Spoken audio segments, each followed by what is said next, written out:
বিধানসভা নির্বাচনের ফলাফলের পরেই ভেঙে খান খান হয়ে গেছে তৃণমূল। মমতা ব্যানার্জি এবং অভিষেক ব্যানার্জির সঙ্গ ছেড়ে বহু তাবড় তাবড় নেতানেত্রী যোগ দিয়েছেন ঋতব্রত শিবিরে। সম্প্রতি ঋতব্রত শিবিরের ভিড়েছেন মমতা ব্যানার্জির দীর্ঘদিনের রাজনৈতিক সহকর্মী মদন মিত্র। আর মদন ঋতব্রত শিবিরে যেতেই নতুন করে শোরগোল পড়ে গিয়েছে রাজ্য রাজনীতিতে। শুধু তাই নয়, মদন মিত্রের আগামী দিনের রাজনৈতিক পরিকল্পনা বা পদক্ষেপ নিয়েও জল্পনা রয়েছে। আর এই পরিস্থিতিতে হঠাৎই গেরুয়া রঙের পাঞ্জাবিতে দেখা গেল মদন মিত্রকে। আর শুধু তাই নয়, পাঞ্জাবির রং নিয়ে তাৎপর্যপূর্ণ মন্তব্যও করলেন তিনি। গেরুয়া রঙের পাঞ্জাবি পরে সাংবাদিক বৈঠক করার সময় সাংবাদিকদের তরফে মদন মিত্রকে এই সংক্রান্ত একটি প্রশ্ন করা হলে তিনি বলেন, এটা তো আমাদের জাতীয় রং, আমরা তো ছোট থেকে জবে থেকে জামা কাপড় পরে স্কুলে পাঞ্জাবি পাজামা পরতাম, স্কুলে যেতাম, কলেজে যেতাম, যখন ছাত্র রাজনীতি করতাম সব সময় এটাই পরতাম। শুনুন কি বলেছেন মদন মিত্র। আপনারা সুন্দর পাঞ্জাবি পরে এসেছেন, নতুন দলে যাওয়ার পর ভাই রং থেকে কোনো কিছু বার্তা দিচ্ছে? এটা তো আমাদের জাতীয় রং। আমরা তো ছোট থেকে জবে থেকে জামা কাপড় পরে স্কুলে পাঞ্জাবি পায়জামা পরে কলেজ যেতাম, যখন ছাত্র রাজনীতি করতাম সবসময় এটাই। নতুন কিনলেন? এই রংদের মধ্যে গেরুয়া বদলের পর নতুন কিনলেন? না, এটা কিনলাম না, যখন পরবো না, এটা যখন পরবো বলে সাদা একটা পাঞ্জাবি পরতেই পাঞ্জাবিটা পরে ভিজে গেল, তখন আমি দেখলাম এটা গায়ে হচ্ছে, পরলাম, পরে দেখলাম খুব খারাপ লাগছে না, রংটা খুবই ভালো। আপনার প্রিয় রং কি? এটাই আমার প্রিয় রং হচ্ছে হলুদ। এই রংটা নিয়ে কি বলবেন? রঙের মধ্যে গেরুয়া? আপনারা যা খুশি ভাবতে পারেন, তবে এইটুকু আমি বলতে পারি, আমি এমন রং বা যে কোনো রঙই কাজে লাগে।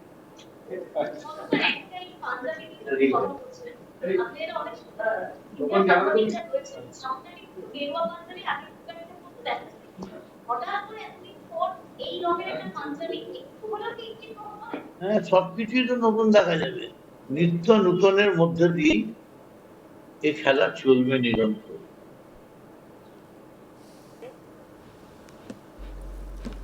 শুনলেন তো কি বলেন মদন মিত্র। আর তার এই বক্তব্য খুব স্বাভাবিকভাবেই শোরগোল ফেলে দিয়েছে রাজনৈতিক মহলে।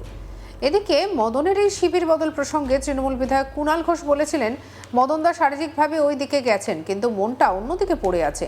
কাপুরুষের মতো ইডি দিয়ে বৌদি আর ছেলেকে নোটিশ পাঠিয়েছে। মদনদা ভালো থাকুন, এটাই চাই। 2-4 দিন যা মন চায় প্রাণ চায় বলুন, তারপর আমরা জানছি আমাদের ভেতরে একটা লোক ওদের মধ্যে রইল। কুণালের এই বক্তব্য প্রসঙ্গে সংবাদ মাধ্যমের প্রশ্নের সামনে মদন মিত্র ঠিক কি বলেছেন শুনব। মানুষের জীবন না পরিবর্তনশীল, বিচিত্র। গতকাল যার সঙ্গে আমার ভালো বন্ধুত্ব ছিল, আজকে তাকে সবাই কথা বলছে। এটা পশ্চিমবঙ্গের কালচার নয়, এ ব্যাপারে কোনো সন্দেহ নেই যে কুণাল কেন আমাদের প্রত্যেকের সঙ্গেই প্রত্যেকের, এমনকি সিপিএম এর, বিজেপির বা কংগ্রেসের, যে যেখানে আছে প্রত্যেকের সঙ্গেই সম্পর্ক ভালো থাকা উচিত। একবার খুব তর্ক হচ্ছিল, তখন জ্যোতিবাবু আর সিদ্ধার্থ রায় বলেছিলেন, জ্যোতি, আমার মনে হচ্ছে তুমি হিটলারের মতো কথা বলছো, you should not behave like that. জ্যোতি বললেন, হ্যাঁ আমি হিটলার, আমার মনে হচ্ছে আমি স্ট্যালিনের সঙ্গে কথা বলছি। So these are the games in the flows of assembly. আজকে খুব আনন্দ, ছুটি তাড়াতাড়ি হয়ে গেছে, খাবার প্যাকেটও দেখলাম দিয়ে দিচ্ছে, ক্লাউডি ওয়েদার। আমি আশা করব যে এই সেশনটা যেন কে আসছে, কে যাচ্ছে, কে যাবে, আপনারা যদি আমাদের কাউকে ব্যক্তিগতভাবে দায়ী করেন, তাহলে তো আপনারা আমাদের গীতায় বিশ্বাস করছেন। তবে এইটুকুনি আমি কথা দিতে পারি, একজন বিধায়ক হিসেবে আমি আমার নৈতিক চরিত্র থেকে কখনো সরব না, এবং শত্রু মিত্র বন্ধু বান্ধব যে কোনো মানুষ যখন কোনো বিপদে পড়বে, কোন রকম আমি সহযোগিতা পারলে আমি।